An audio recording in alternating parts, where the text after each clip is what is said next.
बड़ी खबर इस वक्त की कुतुब मीनार को लेकर है। हिंदू पक्ष की अर्जी पर एएसआई की तरफ से जवाब दाखिल किया गया है।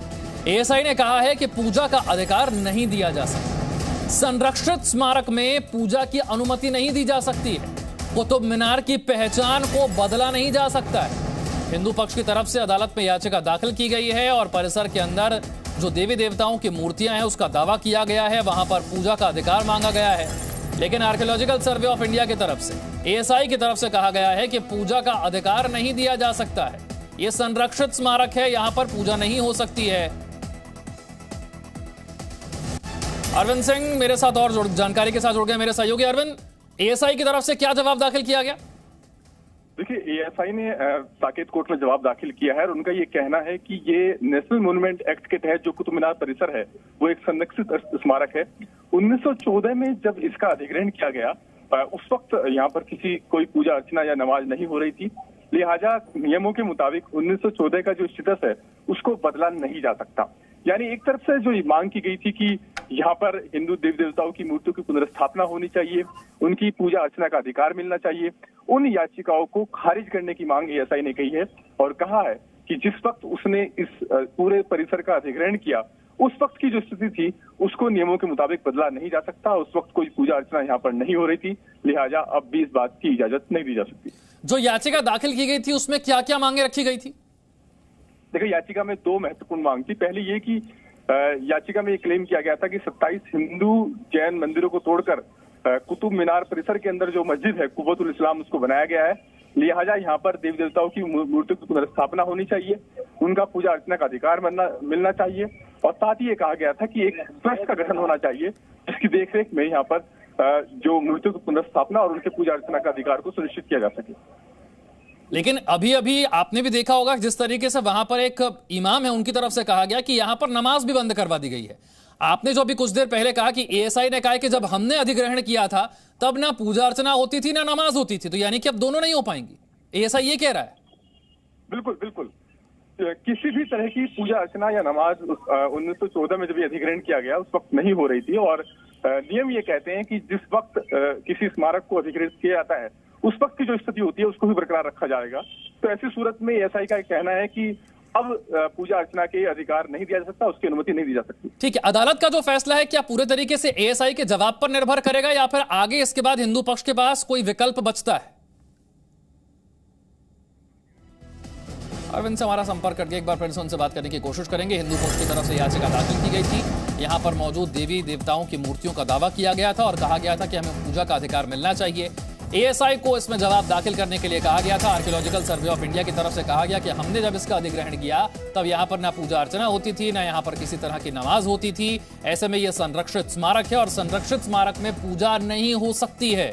कुतुब मीनार की पहचान नहीं बदली जा सकती है। ये एएसआई की तरफ से जवाब दाखिल कर कहा गया है। देखिए, हिंदू पक्ष की तरफ से दावा किया गया कि यहाँ पर कई मंदिर थे, उन मंदिरों को तोड़कर यहाँ पर निर्माण किया गया।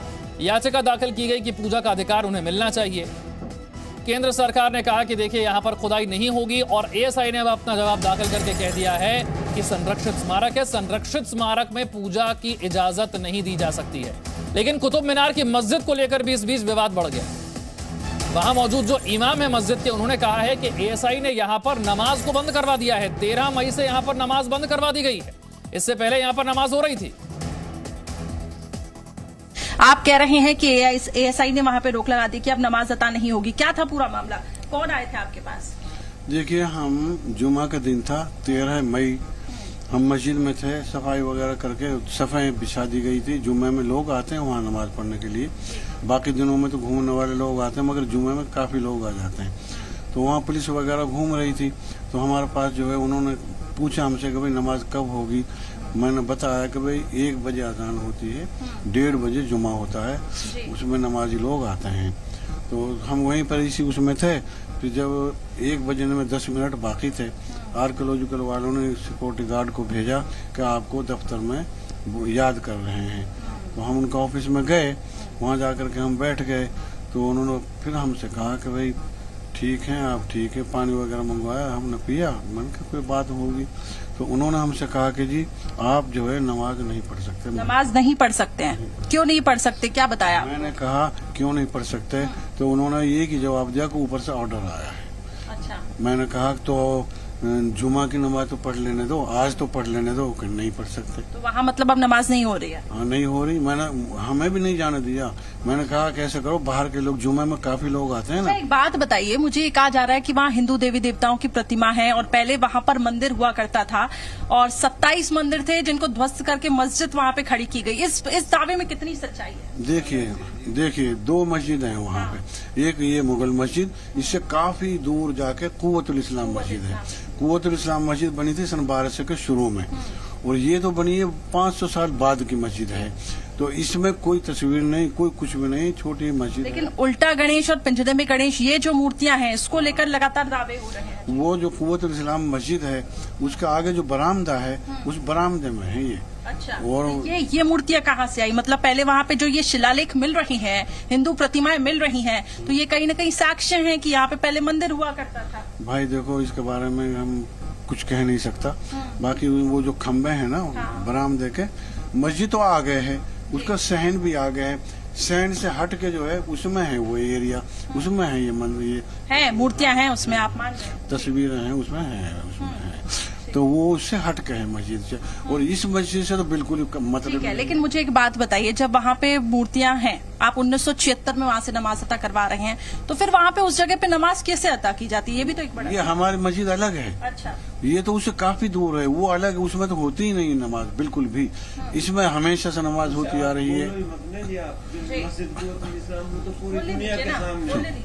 तो वो ये मस्जिद जो है इसमें नहीं है कुछ भी, ये तो अलग है, उससे काफी अलग है। वो कुव्वतुल इस्लाम मस्जिद अलग है जिसमें विवाद है, ये मुगल मस्जिद अलग है, इसमें कुछ भी नहीं है। और यहाँ नमाज होती आ रही है हमेशा से, उसमें होती ही नहीं, पहले से नमाज नहीं होती, वो तो पहले से ही बंद है। ठीक है, अभी यहाँ पे नमाज बंद कर दी गई, क्या आपसे कहा गया अगला कदम आपका क्या होने वाला है? देखिए, हमने तो दिल्ली वक्फ बोर्ड की तरफ से, चूंकि मैं हूँ, और दिल्ली की जितनी मस्जिदें हैं सब दिल्ली वक्फ बोर्ड के अंडर हैं, वही सब इमामों को तनख्वाह देते हैं। तो हमने सबसे पहले वहीं गए, हम अमानतुल्लाह जो चेयरमैन है दिल्ली वक्फ बोर्ड के, उनके पास गए, उनसे हमने बात कही, उनको दरख्वास्त दी कि भाई मस्जिद में इस तरह से वाक़या हो रहा है, यहाँ नमाज के लिए बंद कर रहे हैं ये लोग। तो उन्होंने कहा कि भाई अच्छा ठीक है, हम जो है कोशिश कर रहे हैं, जहाँ तक भी होगा कोशिश करते हैं कि यहाँ नमाज जारी हो, क्योंकि यहाँ तो पहले से ही नमाज होती आ रही है, बंद नहीं करना चाहिए।